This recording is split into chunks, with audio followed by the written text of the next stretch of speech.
இப்ப பரவாயில்லையா? சரி, வாஷ் பண்ணிட்டு வா.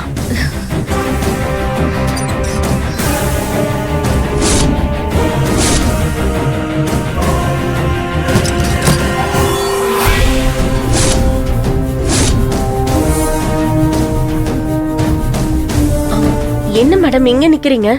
நான் நிக்கிறது இருக்கட்டும், நீ எதுக்கு வாமிட் எடுத்த? யாரு யார் மேடம் வாமிட் எடுத்தா? பாத்ரூம்குள்ள நீ வாமிட் எடுத்த சத்தம் எனக்கு தெளிவா கேட்டுச்சு. நீ தானே வாமிட் எடுத்த? நல்லதா போச்சு, நாம தான் எடுத்தோம்னு சொல்லி சமாளிச்சிட வேண்டியதா. பதில் சொல்லு. ஆமா மேடம், நான் தான் எடுத்தேன். ஏன் வாமிட் எடுத்த?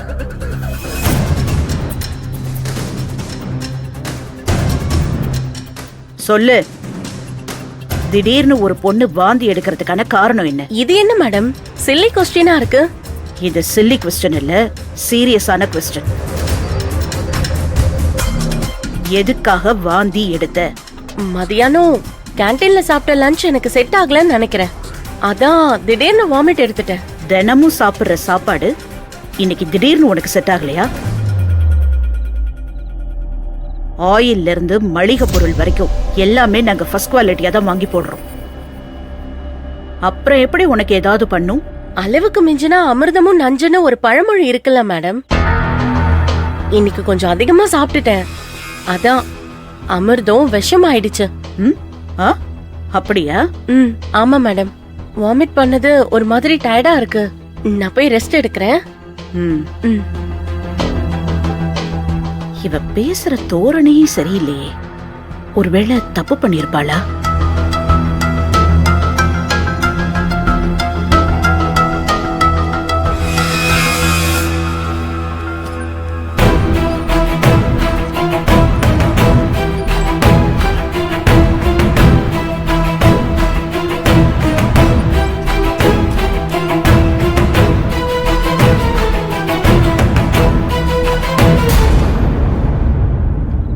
என்னடி நீ மட்டும் வர? ஆனந்தி எங்க? ஏன் டென்ஷனா இருக்க? என்னாச்சு? வார்டன் பாத்துட்டாங்க. என்ன பார்த்தாங்க? வாந்தி எடுக்கிறத பாத்துட்டாங்க. என்னடி சொல்ற? ஆனந்தி வாந்தி எடுக்கிறத பாத்துட்டாங்களா? இல்ல இல்ல, அவங்க நான் வாந்தி எடுக்கிறதா நினைச்சு பேசிட்டு இருந்தாங்க. நீ எதுக்கு ரெஜினா போய் சொன்ன? தேவையில்லாம ஒன்னே சந்தேகமா பாப்பாங்க. அவங்க என்னெல்லாம் சந்தேகமா பாக்குறதுக்கு வாய்ப்பே இல்ல. அப்படியே பார்த்தாலும் எனக்கு எந்த பிரச்சனையும் இல்ல. ஆனா நீ வாந்தி எடுத்தன்னு தெரிஞ்சாதான் பெரிய பிரச்சனையே. ஏற்கனவே உனக்கு 1008 ப்ராப்ளம். அன்பு ஒரு பக்கம், மகேஷ் ஒரு பக்கம்னு உன் உடம்புல என்ன பிரச்சனை இருக்குன்னு நினைச்சிட்டே சுத்திட்டு இருக்காங்க. இப்ப நீ வாந்தி எடுத்ததையே காரணமா வச்சு ஹாஸ்பிடலுக்கு கூப்பிடுவாங்க.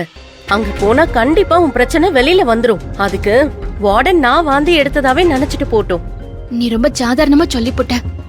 ஆனா எனக்கு என்னமோ வார்டன் மேடம் உன்கிட்ட பேசுற துணிய பார்த்தா உன் மேல ஏதோ அவங்க சந்தேகப்பட்டு பேசுற மாதிரி இருந்துச்சு.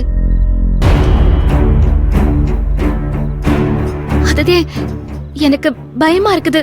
நீ பயப்படுற அளவுக்குலாம் ஒண்ணுமே நடக்காது ஆனந்தி.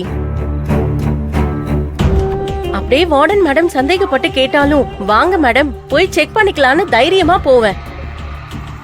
ஆனா உன்னால அப்படி பண்ண முடியுமா? அதெல்லாம் இருக்கட்டும், நமக்கு தான் இது என்ன வாமிட்னு தெரியும்.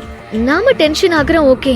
ஆனா வார்டனை பொறுத்த வரைக்கும் இது சாதாரண வாந்தி தான். ஆனா அவங்க இவ்ளோ தீவிரமா இந்த விஷயத்த கேட்கணும். ஒரு வார்டனா அவங்களோட பொறுப்புல இருந்து கூட கேட்டிருக்கலாம்ல. ஆனா இவதான் வாந்தி எடுத்தான்னு தெரிஞ்சாதான் பிரச்சனையே ஆகும். ஆனந்தி, நான் இப்பவும் சொல்றேன், உனக்குள்ள இருக்கிற பிரச்சனையை தீக்கிறதுக்கான வழிய பாரு.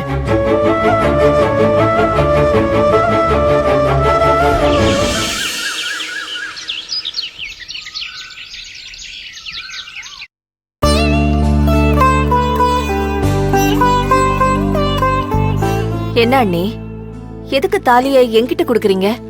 கல்யாணத்துக்கு மாப்பிள்ளை வீட்ல தாலி வாங்குறது தானே முறை. முறையெல்லாம் சரிதாம்மா. யாரு மாப்பிள்ளை யாரு பொண்ணு, எந்த கல்யாணத்துக்கு இந்த தாலி?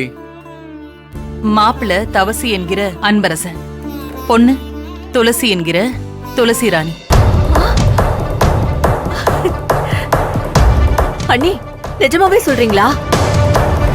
ஏ பவானி, இரு, ரொம்ப சந்தோஷப்படாது. என்னம்மா தங்கச்சி, திடீர்னு எதுக்குமா இந்த முடிவு?